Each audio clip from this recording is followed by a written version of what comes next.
তুমি আমার চিত্রা, তুমি আমার সঞ্চয়িতা, তুমি তো সেই গীতাঞ্জলি যা আমি ঈশ্বরকে দিয়েছিলাম। আজ তুমি এসে আমাকে দিলে তোমারই সব। তোমার চোখে আমি পড়েছিলাম শেষের কবিতা, যেখানে পাতার ফাঁকে ফাঁকে লুকিয়েছিল আমার ক্ষণিকা, এক একটি মুহূর্ত।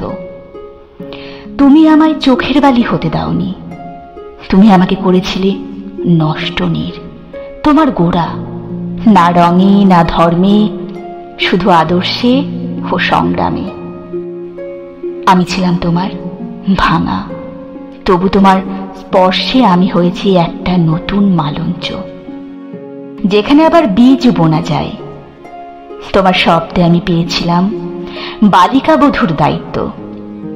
তোমার নীরবতায় খুঁজে নিয়েছিলাম একটি জীবন স্মৃতি, যা কেবল আমার নয়, সকল নারীর কাহিনী।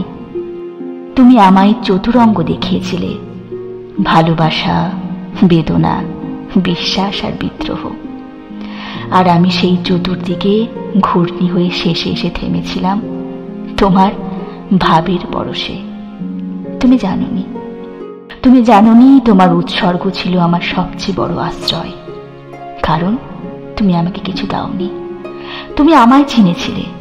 সেটাই তো সবচেয়ে বড় দান। তোমার গীতবিতান থেকে আমি খুঁজে এনেছি আমার নিজের গান। আমার আর কিছু চাওয়ার নেই, আমি তো হয়ে গেছি তোমারই লেখা এক অনন্ত পৃষ্ঠা। হে রবি ঠাকুর, তোমায় প্রণাম। হে রবি ঠাকুর, তোমায় প্রণাম।